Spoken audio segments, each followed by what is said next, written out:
ഒരു സ്കിറ്റാണ്. അപക്വ പ്രതിജ്ഞ എന്ന് നാമകരണം ചെയ്തിട്ടുള്ള ഒരു സ്കിറ്റാണ്. ഏവരുടെയും ശ്രദ്ധ ക്ഷണിക്കുന്നു.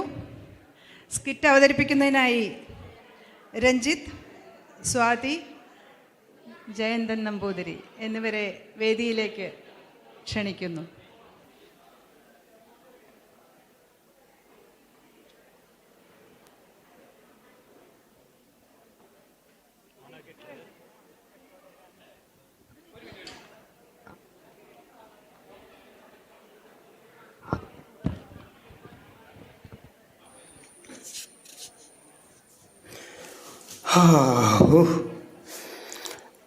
കുടിക്കാൻ ഇത്തിരി വെള്ളം ഇങ്ങെടുത്തോളൂ കുട്ടിയെ.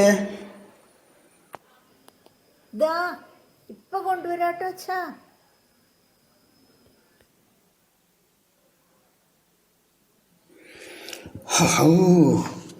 എന്താ ഒരു ചൂട്, ഭൂമി ചുട്ടു പൊള്ളുന്ന പോലെ ഉണ്ട്. അതാ ഞാൻ പറയണേ, ഇനി അച്ഛൻ ശാന്തിക്കൊന്നും പോണ്ടാന്ന്. എത്ര നാളായി ഞാൻ പറയണു, അച്ഛൻ കേൾക്കണില്ലല്ലോ. ഇതും കൂടി ഇല്ലെങ്കിൽ പിന്നെ അച്ഛനെ എന്തിനു കൊള്ളാം മോളെ. 50 കൊല്ലായില്ലേ നമ്മുടെ കുടുംബ പരദേവതയെ സേവിക്കാൻ തുടങ്ങിയിട്ട്. നിന്റെ മുതുമുത്തശ്ശനായിട്ട് തുടങ്ങിയതാ, ഇതുവരെ മുട്ടൊന്നുമില്ലാതെ കഴിഞ്ഞില്ലേ. എല്ലാം അമ്മയുടെ അനുഗ്രഹം. ദേവി മഹാമായേ. ഇനിയിപ്പോ അതാരെങ്കിലും ഏൽപ്പിച്ചിട്ട് അച്ഛൻ വിശ്രമിക്കുക തന്നെ വേണ്ടത്. അത്യാവശ്യത്തിനുള്ള ശമ്പളമൊക്കെ എനിക്കും കിട്ടണമെന്നുണ്ടല്ലോ. 2 ആൾക്കും കഴിയാൻ അതൊക്കെ പോരെ അച്ഛാ.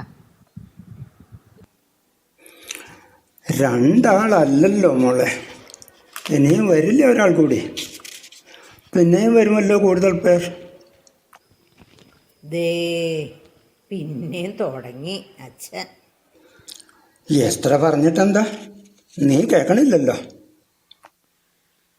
എൻ്റെ അച്ഛാ, ഇങ്ങനെയൊക്കെ പറഞ്ഞ് എന്നെ വിഷമിപ്പിക്കല്ലേ.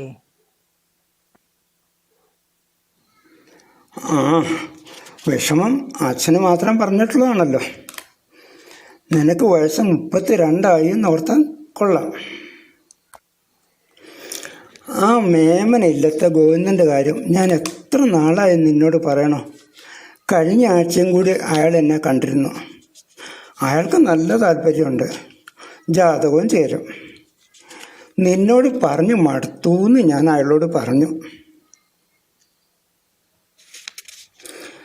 നിന്നെ നേരിട്ട് കണ്ട് ഒന്നുകൂടി സംസാരിച്ചോട്ടെ എന്ന് ചോദിച്ചു. ആയിക്കോളാം ഞാൻ പറഞ്ഞു. അങ്ങനെയെങ്കിലും നിനക്ക് നല്ല ബുദ്ധി തോന്നുന്നെങ്കിൽ ആയിക്കോട്ടെ. അച്ഛാ, എനിക്ക് അച്ഛന് ഞാനും അതുപോലെ അച്ഛാ, മതി. ഓരോന്ന് ആലോചിച്ച് അച്ഛൻ വെറുതെ വിഷമിക്കണ്ട. അതുമല്ല, ഞാൻ വേളി കഴിഞ്ഞ് പോയാലേ പിന്നെ അച്ഛൻ്റെ കാര്യം ആരാ നോക്കുക. വയസ്സുകാലത്ത് അച്ഛനെ ഒറ്റയ്ക്കായിട്ടേ പോവാൻ എനിക്ക് പറ്റില്ല. അതാ ഇപ്പം നല്ല കാര്യം. അപ്പം ഞാൻ പോയി കഴിയുമ്പോഴോ, അപ്പം നീ തന്നെയാവില്ലേ. അമ്മയ്ക്ക് 54 വയസ്സുള്ളപ്പോഴാണ് പോയത്, മറക്കണ്ട. എനിക്ക് 65. ഒന്നും മിണ്ടാതിരിക്കുന്നേ. ആ കാര്യമൊന്നും അച്ഛനിപ്പോൾ പറയണ്ട. ഗോവിന്ദനെ നിനക്കറിയില്ലേ? അയാൾക്ക് എന്തെങ്കിലും ഒരു സ്വഭാവ ദൂഷ്യമുണ്ടോ? പുകവലി പോലും ഇല്ല. കണ്ടാൽ സുന്ദരൻ, കാര്യങ്ങളെല്ലാം നോക്കി നടത്തുന്നതിൽ മിടുക്കൻ, അത്യാവശ്യം സ്വത്തുണ്ട്. പ്രായം കൊണ്ടും നിനക്ക് ചേരും. പക്ഷേ ഉള്ള ജോലി ശാന്തിയല്ലേ? ശാന്തിയാണെങ്കിൽ എന്താ കുഴപ്പം? ഞാൻ ശാന്തി കഴിച്ചല്ലേ കുടുംബം നോക്കിയത്, ഇപ്പോഴും നോക്കുന്നതും. നിനക്കൊന്ന് പഠിക്കണം എന്ന് പറഞ്ഞിടത്തോളം പഠിപ്പിച്ചില്ലേ. അതെല്ലാം ഈ അമ്പലത്തിൽ നിന്ന് കിട്ടിയ വരുമാനം കൊണ്ട് തന്നെയല്ലേ. അച്ഛനും അമ്മയും ഒന്നുമില്ലാതെ അമ്മാവൻ്റെ കൂടെ വളർന്ന പയ്യനാണ്. വിദ്യാഭ്യാസത്തിനും കുറവില്ല. MCom കഴിഞ്ഞിട്ടാണ് ശാന്തിക്ക് പോയത്. അതും കിട്ടിയ ജോലി വേണ്ടെന്ന് വെച്ചിട്ട്. പിന്നെ വിവാഹം കഴിഞ്ഞാൽ ഒരുമിച്ച് താമസിക്കാമെന്നും എന്നെ ഒരിക്കലും തനിച്ചാക്കില്ലെന്നും അയാൾ എപ്പോഴും പറയുന്നില്ലേ. പിന്നെ എന്താ കുഴപ്പം? അത് അച്ഛാ, കോളേജിൽ വെച്ച് ഞങ്ങൾ 5 കൂട്ടുകാർ കൂടി ഒരു തീരുമാനം എടുത്തായിരുന്നു. ഞങ്ങൾ ആരും വിവാഹം കഴിക്കില്ല എന്നും ലോകത്തെ ഒറ്റയ്ക്ക് ജീവിച്ച് കാണിച്ചു കൊടുക്കും എന്നും. ലോകത്തെ വെല്ലുവിളിച്ച് സ്വയം നശിക്കാമെന്ന് പ്രതിജ്ഞ എടുത്തിട്ടുണ്ടെന്ന് അല്ലേ? കൊള്ളാം. നമുക്കേ വേറെ എന്തെങ്കിലും സംസാരിക്കാം അച്ഛാ.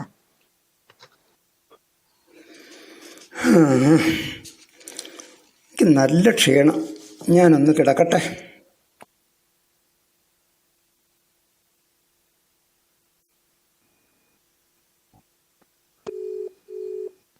ആ ലീലയോ? പറയടി, എത്ര നാളായി നിന്റെ ഒച്ച കേട്ടിട്ട്? അമ്പടി, നിന്റെ കയ്യിലില്ലേ ഫോണ്? നിനക്കൊന്ന് ഇങ്ങോട്ട് വിളിച്ചൂടെ? അതെ, നിനക്ക് ജോലിയും കുടുംബമൊക്കെ ആക്കി കഴിയുമ്പോഴേ മതി നിനക്ക്. എന്നിട്ട് കുറ്റം എന്റെ കുടുംബത്തിന്. മതി. അടുത്ത മാസം ഞങ്ങള് നാട്ടിക്ക് വരുന്നുണ്ട് കേട്ടോ. ഉവ്വോ, തമ്മില് കാണാൻ പറ്റുമോ? അത് പറ്റൂന്ന് തോന്നുന്നില്ല. ഏട്ടന്റെ അമ്മാവന്റെ മകളുടെ കല്യാണത്തിനാണ് വരുന്നതേ. കല്യാണം കഴിഞ്ഞ പിറ്റേന്ന് തന്നെ ഞങ്ങള് തിരിച്ചു പോകും. കുട്ടികളുടെ സ്കൂളിലെ സമയാണേ. കുട്ടികളെ ഏത് ക്ലാസ്സിലൊക്കെ ആയി? മൂത്തോൻ 4-ലായി, ഇളയവള് 1-ലും. പിന്നെ നീ അറിഞ്ഞില്ലേ, ബീനയുടെ കല്യാണം കഴിഞ്ഞു. മാലതിയുടെ ഏകദേശം തീരുമാനമായി എന്നാ കേട്ടത്. നമ്മള് 5 പേരില് ഇനിയുള്ളത് രമയും ഞാനും. പഠിക്കുമ്പോ എടുക്കുന്ന പ്രതിജ്ഞകൾക്കൊക്കെ ഇത്രേ വിലയുള്ളൂ അല്ലേ? അതെ, അമ്മ നിർബന്ധിച്ചപ്പോ എന്നാ ഞാൻ വെക്കട്ടെ. നിന്റെ വിവാഹത്തിന് വിളിക്കണേ.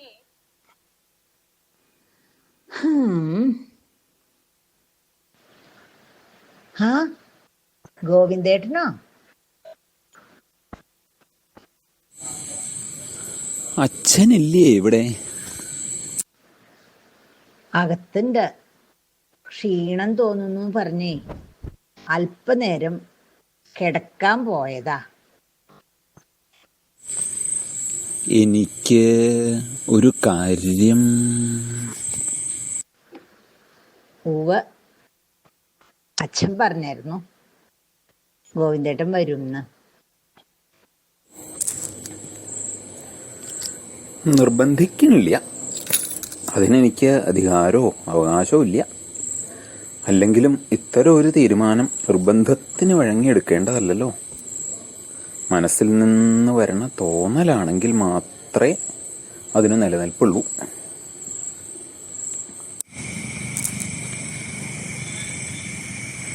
ഞാനീ പറയണത് എനിക്ക് വേണ്ടിയല്ല, രാധയ്ക്ക് വേണ്ടിയോ അല്ല. അച്ഛൻ്റെ വിഷമം കണ്ടിട്ടാണ്. കുറച്ച് ദിവസങ്ങൾക്ക് മുമ്പ് അച്ഛൻ കണ്ടിരുന്നു. ക്ഷമിക്കണം കേട്ടോ, രാധയുടെ കാര്യത്തിൽ അദ്ദേഹത്തിൻ്റെ ഉത്കണ്ഠ അത്ര നിസ്സാരമായിട്ട് കാണരുത് എന്നൊരു അപേക്ഷയുണ്ട്. അന്ന് അദ്ദേഹം കരച്ചിലടക്കാൻ നന്നേ പാടുപെടുന്നുണ്ടായിരുന്നു. അച്ഛനും അമ്മയില്ലാത്ത എനിക്ക് ഒരച്ഛൻ്റെ സ്നേഹവും വാത്സല്യവും തന്നത് അച്ഛനാണ്. ഭംഗിക്ക് വേണ്ടിയല്ല ഞാൻ അദ്ദേഹത്തെ അച്ഛൻ എന്ന് വിളിക്കണത്. ഇക്കാര്യങ്ങളൊന്നും രാധയ്ക്ക് അറിയാത്തതല്ലോ. എത്രയോ കൊല്ലായി നമുക്ക് പരസ്പരം അറിയാം. അച്ഛൻ്റെ വിഷമം കണ്ട് അറിയാണ്ട് പറഞ്ഞു പോയതാണ്. തെറ്റായി എന്നുണ്ടെങ്കിൽ ക്ഷമിക്കണം. പിന്നെ എനിക്കൊരു ജോലിയില്ല, ശാന്തിക്കാരനാണ് എന്നൊക്കെയാണ് രാധയുടെ വിഷമം എന്നുണ്ടെങ്കിൽ ഞാൻ ശാന്തി വേണ്ടാന്നും വെക്കാം. അല്ലെങ്കിലും അതിൽ നിന്ന് കിട്ടുന്ന ശമ്പളത്തിന് വേണ്ടിയല്ല ഞാനത് ചെയ്യണത്. ആ ജോലിയോടുള്ള ആദരവും ഇഷ്ടവും കൊണ്ടാണ്. എന്നിട്ട് ഇപ്പോൾ ഞാൻ ഇടസമയങ്ങളിൽ ചെയ്യണ ഉപ്പേരി, അച്ചാറ് ബിസിനസ്സിൽ കൂടുതൽ സമയം ചെലവഴിച്ച് അതിവിപുലീകരിക്കാം. ഇനി അതും പോരാ, മറ്റൊരാളുടെ കീഴിൽ ജോലി ചെയ്തിട്ട് അയാൾ തരണ ശമ്പളം വാങ്ങി തന്നെ ജീവിക്കണം എന്നാണെങ്കിൽ അതും ചെയ്യാം.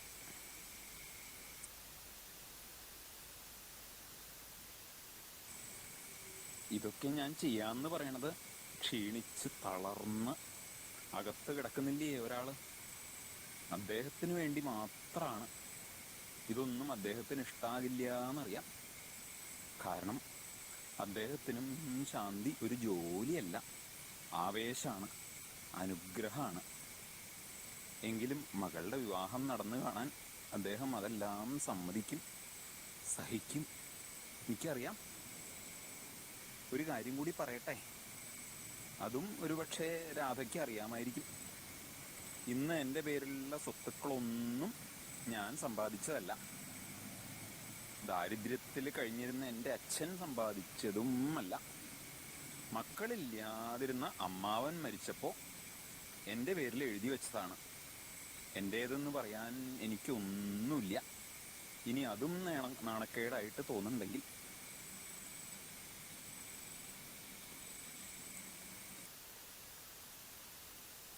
മതി ഗോവിന്ദേട്ടാ, നീ ഒന്നും പറയണ്ട. എന്നോട് ക്ഷമിക്കുമോ? ഇതെന്നോടല്ല പറയേണ്ടത്. ക്ഷീണിച്ച് തളർന്ന് അകത്ത് കിടക്കണില്ലേ ഒരു വലിയ മനുഷ്യൻ, അദ്ദേഹത്തിൻ്റെ കാൽക്കലാണ് വീഴേണ്ടത്. അദ്ദേഹത്തോടാണ് മാപ്പിരക്കേണ്ടത്. എങ്കിൽ അദ്ദേഹത്തിൻ്റെ മനസ്സ് വിഷമിപ്പിക്കുന്നതിൻ്റെ പാപം അല്പം കുറഞ്ഞേക്കും. ഞാൻ പോണു. അച്ഛനുണരാൻ കാത്തു നിൽക്കണമില്ല. മോളെ രാധ, ഒന്നിങ്ങി വരൂ.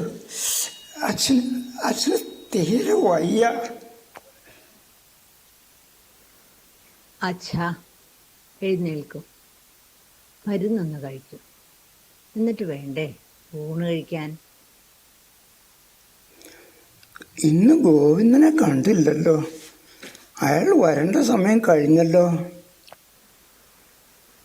ഇന്ന് അമ്പലത്തില് എന്തോ തിരക്കുണ്ടെന്നും അല്പം താമസിച്ചേ വരാൻ പറ്റൂ എന്നും വിളിച്ച് പറഞ്ഞിരുന്നു കേട്ടോ.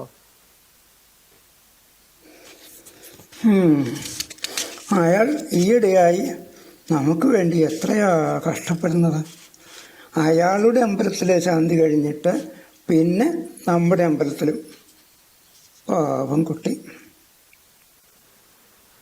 അച്ഛൻ അതൊന്നും ആലോചിക്കണ്ട. സന്തോഷമുള്ള കാര്യം മാത്രമേ ചിന്തിക്കാവൂ എന്ന് ഡോക്ടർ പറഞ്ഞത് മറന്നുപോയോ? 2 ആഴ്ച ആശുപത്രിയിൽ കിടന്നിട്ട് വന്നിട്ട് 2 ദിവസേ ആയുള്ളൂ. അപ്പോഴേക്കും തുടങ്ങി ഓരോ ചിന്തകള്. അച്ഛാ, ഞാനേ അച്ഛനോടൊരു കാര്യം പറയണമെന്ന് കുറച്ച് ദിവസമായി ആലോചിക്കുന്നു. അച്ഛൻ്റെ അസുഖം ഒന്ന് മാറട്ടെ എന്ന് വിചാരിച്ച് താമസിപ്പിച്ചതാ.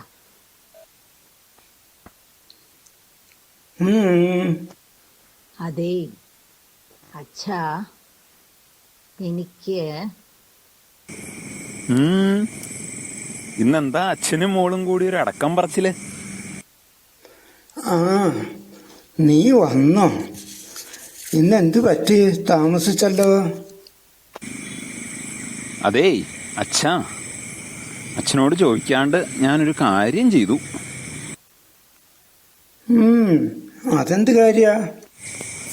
ഞാൻ നെല്ലിമലക്കാവിലെ ശാന്തി വേണ്ടാന്ന് വെച്ചു. നീ എന്താ പറഞ്ഞ? ശാന്തി വേണ്ടെന്ന് വെച്ചെന്നോ? അതെന്തിനാ?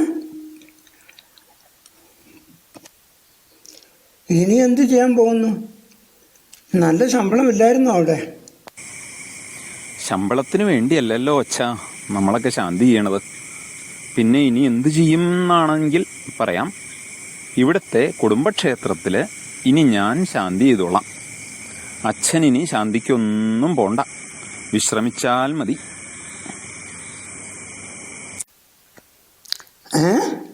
അതെങ്ങനെ ശരിയാവും? അതെന്താ ശരിയാകാത്ത? കുടുംബത്തിലെ തന്നെ ഒരാള് ശാന്തി കഴിക്കുന്നതല്ലേ നല്ലത്. അതിന് നീ സമ്മതിക്കുന്നില്ലല്ലോ. ഞാൻ സമ്മതിച്ചു. നീ എന്താ പറഞ്ഞേ? എനിക്ക് ഗോവിന്ദേട്ടനെ വിവാഹം ചെയ്യാൻ സമ്മത. നീ സത്യമാണോ പറയുന്നത്? അതോ അച്ഛനെ സമാധാനിപ്പിക്കാൻ വെറുതെ പറയുന്നോ? അല്ല അച്ഛാ, സത്യം തന്നെ. ഒരു കാര്യം കൂടി, അച്ഛനും ഗോവിന്ദേട്ടനും സമ്മതാണെങ്കിൽ ഞാൻ ജോലി രാജിവെച്ചിട്ടേ ആ അച്ചാർ ഉപ്പേരി ബിസിനസ്സിലേ ചേർന്നോട്ടെ. അതെന്താ? അപ്പോ രണ്ടാളും കൂടി ഇത്രയുമൊക്കെ തീരുമാനിച്ചു അല്ലേ?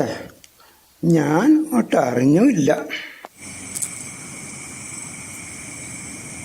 ഇല്ല അച്ഛാ, ഇതൊന്നും എനിക്ക് അറിയില്ലായിരുന്നു. ഞാനും ഇപ്പോഴാണ് അറിയണത്. പിന്നെ ബിസിനസ്സിൽ മുഴുവൻ സമയവും ചെലവിടാൻ പറ്റുന്ന ഒരാളെ വെക്കണം എന്ന് ചിന്തിച്ച് തുടങ്ങിയിട്ട് കുറച്ച് കാലമായി. ഇനിയിപ്പോൾ അതിൻ്റെ ആവശ്യവും ഇല്ലല്ലോ.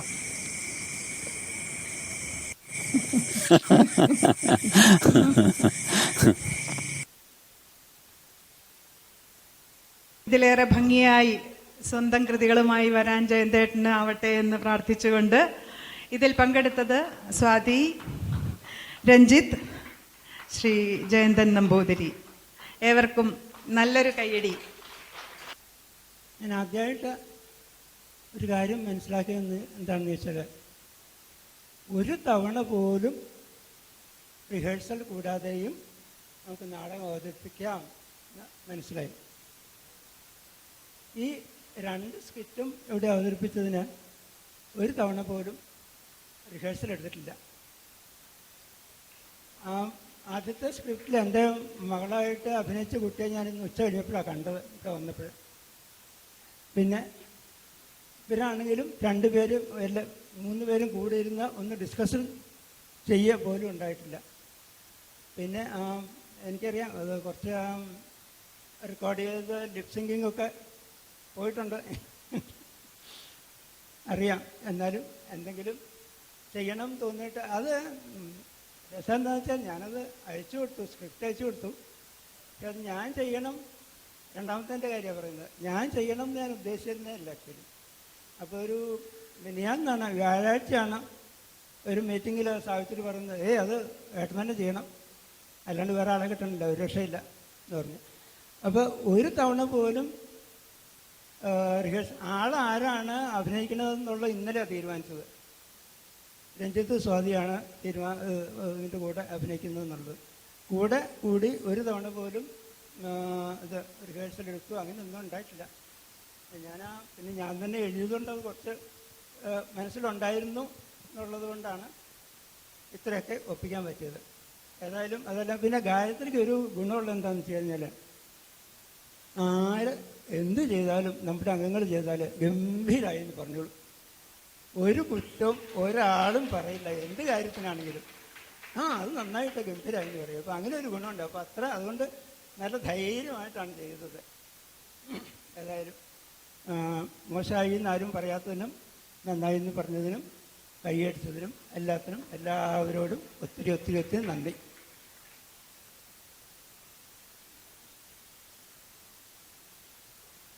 നമ്മുടെ ഹേമയെടുത്തി ഓർക്കുകയാണ് സ്വാതി കാണുമ്പോൾ. എല്ലാവരും ഓർക്കുണ്ടാവും ഹേമയെടുത്തിയും കൂടി ഇവിടെ ഉണ്ടായിരുന്നെങ്കിൽ എന്നുള്ളത്. സ്വാതിക്ക് ഒരു തവണ പറഞ്ഞു കൊടുക്കുമ്പോഴേക്കും കുട്ടിക്ക് ബൈ ഹാർട്ടാവും. ആ കുട്ടി വേർഡുകൾ എല്ലാം ഇങ്ങനെ ബൈ ഹാർട്ട്. ഞാൻ പറഞ്ഞു, നിന്റെ കയ്യിൽ പേപ്പർ ഇട്ടുണ്ടോ? ഇല്ല, ഒന്നുമില്ല, എനിക്ക് ഓർമ്മയുണ്ട്. എല്ലാം ഇങ്ങനെ ബൈ ഹാർട്ടാ പറഞ്ഞിരുന്നത്. എല്ലാ ഇതും വായിച്ചിട്ടുണ്ടാവും നേരത്തെ, എന്നാലും ഒരു ദിവസം കൊണ്ട് ഇത് മുഴുവൻ ബൈ ഹാർട്ട് പഠിക്കാൻ പറഞ്ഞാൽ നിസ്സാര കാര്യമൊന്നുമല്ല. വളരെ സന്തോഷമുണ്ട് ഇങ്ങനെ കോപ്പറേറ്റ് ചെയ്തതിന്. ഇതിപ്പോ സാവിത്രി ആന്റി അറിഞ്ഞുകൊണ്ട് എന്നെ സെലക്ട് ചെയ്തതാ തോന്നുന്നു. കാരണം ശരിക്കും എനിക്കുള്ള കാഴ്ചപ്പാട് തന്നെയായിരുന്നു ഇത്. എനിക്ക് ഇപ്പോ എൻ്റെ വേളി നിശ്ചയിച്ച സമയത്ത് ഈ ചിന്ത തന്നെയാണ് എനിക്ക് ശാന്തിക്കാരന് വേണ്ട. കറക്റ്റ് അതുപോലെ തന്നെ അത് എങ്ങനെയാന്ന് ശാന്തിക്കാരനെ എനിക്ക് സത്യമായിട്ടും എനിക്ക് ശാന്തിക്കാരനെ ഇഷ്ടമല്ല. എനിക്ക് വേളി കഴിക്കാൻ തീരെ താല്പര്യം ഉണ്ടായിരുന്നില്ല. അതുപോലത്തെ ഒരു റോള് കിട്ടി. ജോലിക്കാരന് വേണം, ശാന്തിക്കാരന് വേണ്ട. കറക്റ്റ് അത് അങ്ങനെ തന്നെ വന്നു. അത് എനിക്ക് സ്ക്രിപ്റ്റ് കേട്ടപ്പോൾ അയ്യോ ഞാൻ ചിന്തിച്ചത് ഞാൻ പ്രവർത്തിക്കാൻ പോവാന്ന് പറഞ്ഞപ്പോ അത് എങ്ങനെയോ കോയിൻസിഡൻസ് ആയി അത്. എന്നിട്ട് സ്ക്രിപ്റ്റ് ഒക്കെ കേട്ടപ്പോ ഏട്ടൻ പലപ്പോഴും ചോദിച്ചിട്ടുണ്ട് എന്നോട്, ഞാൻ ജോലി രാജിവെക്കട്ടെ, ഞാൻ ശാന്തിക്ക് പോട്ടെ. ഞാൻ പറഞ്ഞു നോ നമ്മൾക്ക് മാസ ശമ്പളമാണ് അത്യാവശ്യം, ശാന്തിക്കാരന് വേണ്ട, എനിക്ക് തീരെ വേണ്ട എനിക്ക്. അതുപോലെ തന്നെ കറക്റ്റ് ആ സ്ക്രിപ്റ്റിന് എനിക്ക് കിട്ടിയപ്പോ. പക്ഷെ ഇതൊക്കെ പറഞ്ഞാലും ഇപ്പോ പൂജയും ശാന്തിയും അങ്ങനത്തെ കുറച്ച് കാര്യങ്ങളൊക്കെ ഇപ്പോൾ ചെയ്യണുണ്ട് കേട്ടോ. അതിപ്പോ നമ്മള് വിചാരിക്കണ പോലെ അത് സൈഡായിട്ട് കേട്ടോ. അതെ, അതിന് ഈശ്വരനൊരു അവസരം തന്നിട്ടുണ്ട്. ഇപ്പൊ ജയന്തേട്ടൻ ഈ സ്കിറ്റിൽ പറഞ്ഞ പോലെ ഇപ്പൊ സ്വാതിയും അതില് ഒരു താല്പര്യമൊക്കെ ഉണ്ട് ഇപ്പോ. ഇല്ലേ, ഡൽഹിയിലത്തെ പോലെ അല്ല, ശാന്തിയിലും പൂജയിലൊക്കെ ഒരു താല്പര്യം. ഒരു കാര്യം കൂടെ ഞാൻ പറഞ്ഞില്ലെങ്കിൽ അത് എൻ്റെ ഭാഗത്ത് നിന്ന് വരുന്നത് തെറ്റാവും. ഈ സ്ക്രിപ്റ്റ് മുഴുവൻ ഞങ്ങൾ മൂന്ന് പേരല്ല 2 പേര്. മൂന്നാമത്തെ ആൾ പറഞ്ഞത്, മൂന്നാമത്തെ ശബ്ദം സാവിത്രിയുടെ തന്നെയായിരുന്നു. എല്ലാവരും പ്രത്യേകം ഓരോ സംഭാഷണവും പ്രത്യേകം റെക്കോർഡ് ചെയ്ത് അത് അയച്ചു കൊടുത്ത് അതെല്ലാം കൃത്യമായിട്ട് ഓരോന്ന് ചെയ്ത്, ഇന്നലെ എപ്പോഴാണ് ഉറങ്ങിയെന്ന് തന്നെ അറിയില്ല, രാത്രി ഏതായാലും അങ്ങനെയൊക്കെ ചെയ്ത് ഇത് ഇത്ര ഗംഭീരമാക്കി തന്നത് സാവിത്രിയാണ്. അപ്പം അതിന് സാവിത്രിക്ക് ഒരു പ്രത്യേക കയ്യടി എല്ലാവരും, ഞങ്ങളെക്കാളൊപ്പം കൂടുതൽ കയ്യടി കിട്ടേണ്ട സാവിത്രിക്ക് തന്നെയാണ് ആ കാര്യത്തിൽ. പിന്നെ അത് മാത്രമല്ല, എല്ലാ കാര്യങ്ങളും കോർഡിനേറ്റ് ചെയ്ത് ചെയ്യാനൊക്കെ കൂടി. ഞാൻ ഈ സ്ക്രിപ്റ്റിൻ്റെ കാര്യം മാത്രം പറഞ്ഞു എന്നുള്ളൂ. Thank you. ഇങ്ങനെ ഈ ചിന്ത ഉള്ളിൽ വെച്ച് നടക്കുന്ന ഒരുപാട് പേര് നമ്മളുടെ ഇടയിൽ ഇപ്പോഴും ഉണ്ട്. അവരൊക്കെ ഇങ്ങനെ ഇരിക്കുകയാണ്. സത്യം പറഞ്ഞാൽ ഈ ശാന്തി ചെയ്ത് എന്താ പറയുക, കുടുംബം പുലർത്തുന്നവർക്ക് ഒരു പക്ഷേ മാസശമ്പളം കിട്ടുന്നതിനേക്കാൾ കൂടുതൽ സമ്പാദിക്കുന്നുണ്ടാവും അവരെന്നുള്ളത് അറിയണില്ല. അതൊരു സത്യം തന്നെയാണ്. എന്തായാലും നമ്മുടെ ആ ഒരു എന്താ പറയുക, നമ്മുടെ തൊഴിൽ അല്ലെങ്കിൽ കുലത്തൊഴിൽ അതും സജീവമായി എല്ലാവർക്കും കൊണ്ടു നടക്കാൻ സാധിക്കട്ടെ എന്ന് ആശംസിച്ചുകൊണ്ട് ഇന്നത്തെ ഈ സംഗമം ഇവിടെ അവസാനിപ്പിക്കുന്നു. എന്നെ ചീത്ത പറഞ്ഞു തുടങ്ങി ഓരോരുത്തരായിട്ട്. ഭക്ഷണം കഴിക്കാൻ തിരക്കുണ്ടെന്ന് പറയുന്നു. ഇനി എല്ലാവർക്കും ഭക്ഷണശാലയിലേക്ക് പോവാം.